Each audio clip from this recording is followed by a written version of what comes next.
Hi, everybody. Well, it's Record Store Day, Saturday, April 22nd, 2023, and I thought I would share with you the items that I got for Record Store Day. I pretty much got everything I wanted this year, and it wasn't a problem.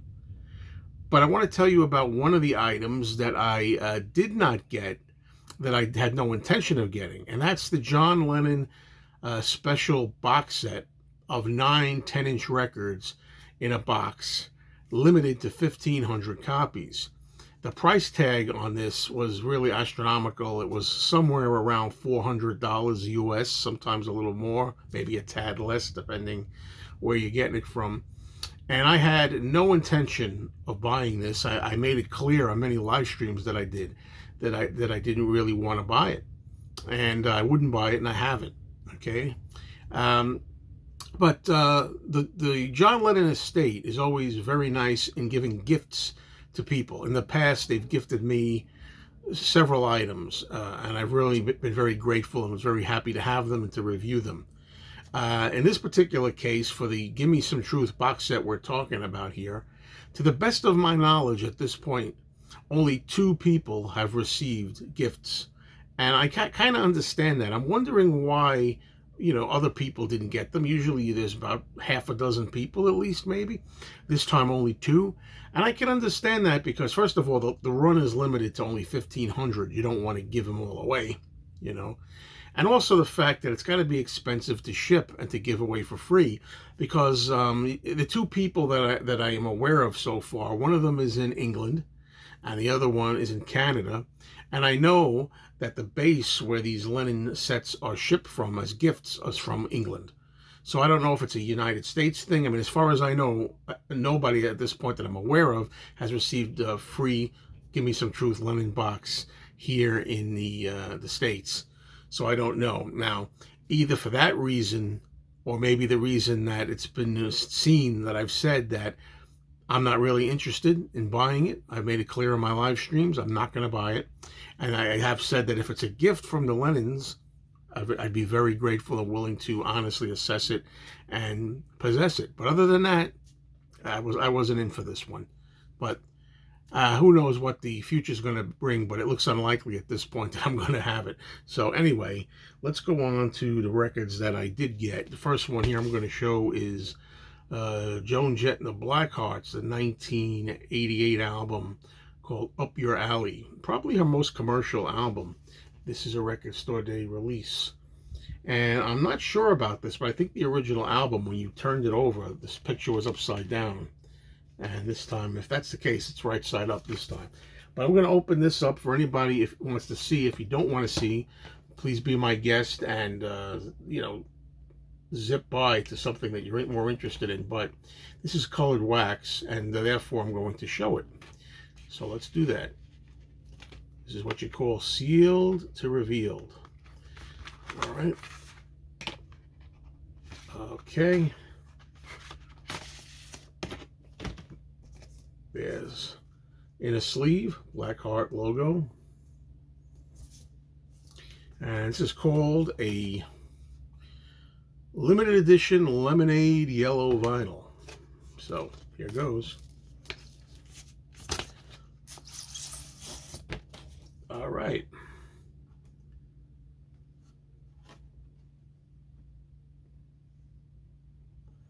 There it is.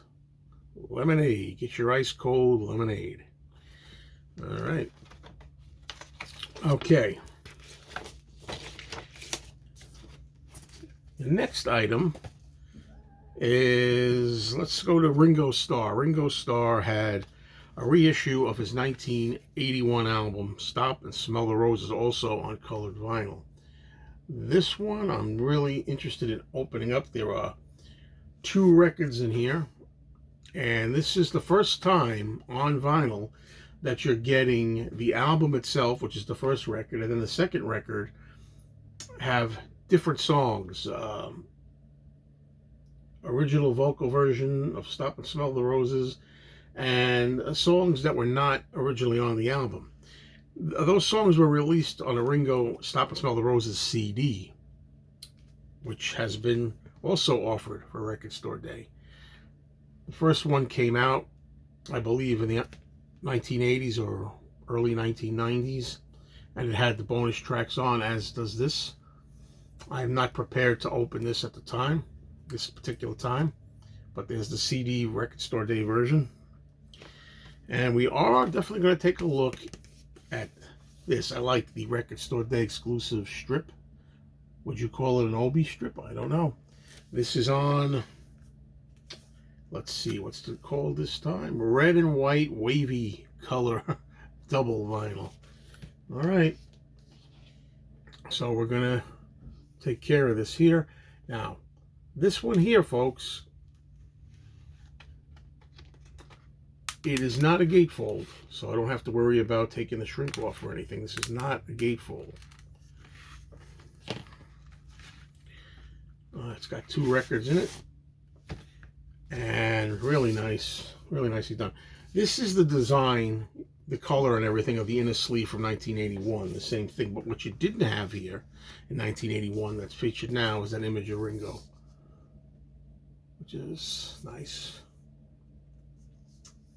All right, so I'm guessing that both of these are identical as far as the color goes. Let's open this one first. Take this out. Oh boy, this is nice. This is one side. That is really nice, and it's very red in there. And this is side 2. Kind of orangey to me. It's deeper, it's more orange to my eyes anyway. Now, that's the proper album itself. After that, we have the bonus disc. You know, it's funny, really. I was wondering why this cost as much as it did. This cost a little more than the other items, and I thought, why? Then I'm realizing, well, it's a double album. Ooh, this is even more splattery. Nice. Look at that. Beautiful. Very nice presentation here on this. All right. So, Stop and Smell the Roses, now back on vinyl. Okay, next up, let's stick with Ringo related for a second. There was a movie that came out in 1972, a spaghetti western starring Ringo Starr. And it's a movie called Blind Man. Now, Ringo had a song called Blind Man. Blind Man was featured on the 45, the single from 1972, as a B-side of Back Off Boogaloo. And I don't think in this particular soundtrack album the song is included, though. It does say main titles, and I don't think main title has the song on it or the end title. But anyway, this is pretty cool.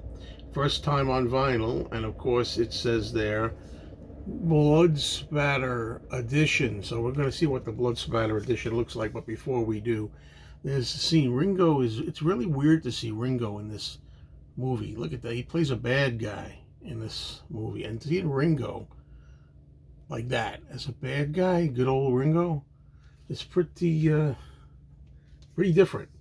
So anyway, I'm going to take a look at this. So this one's a little tougher than the ones I've opened so far because, yeah, it's much more narrow in here. The opening is much more narrow. And this is the kind of thing I probably prefer to do off camera, but the things I do for you folks, right? Yes, let's do this. Come on, open it up.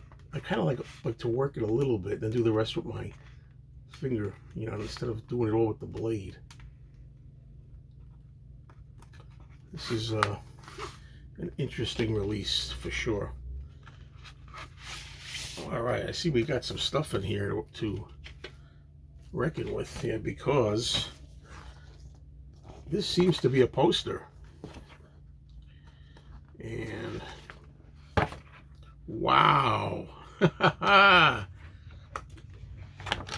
I'll be damned. There's a poster to the movie. I didn't expect this. I don't even know if it was advertised or not. Look at that. An actual movie poster to the movie. That is really, really impressive. That's not Ringo, but Ringo's there in the small image.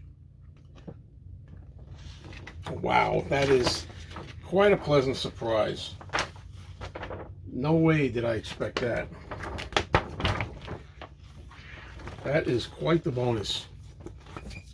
All right. And here is the sleeve. Gary Lucas does the notes. There's another shot from the movie. There's another one back here. The movie, I have the movie. I own the movie. It's not a great movie. First thing, surprise, surprise. Not a great movie. But it is interesting to see Ringo in that kind of role, I think. Wow, and there is the blood spatter vinyl. I like that. It's kind of transparent, but also has that blood splatter there. Very cool. Yeah. Sensational. All right, the last item. This is an item, that I wasn't sure I was going to pick up. I was almost against it. And then when I saw it, I was like, I got to get it. I have all the other vinyl albums in this series, so why not? It's the Paul McCartney Half Speed Master series. This is Red Rose Speedway. And as of this particular moment, I have no intention of opening this. I have the other ones, the McCartney album. I also have Ram and Wildlife. But I think I'm just going to leave it sealed. And they did include the Braille up there. You can barely see it. There's bumpy Braille there, and that usually says, "We love you, Stevie," or words to that effect for Stevie Wonder for the blind. And that's it, folks. I'm going to leave this one sealed for the collection. I got plenty of versions of Red Rose Speedway and other Paul items to play when I want to hear the albums on vinyl. So that's it. Hope your record store day was successful. There was one album that I was maybe going to get. It was a live Stevie Nicks album, the Belladonna Tour from 1981, and I still may go back and get that after the fact. If I do, I'll show it to you in a future installment. Cheers, folks.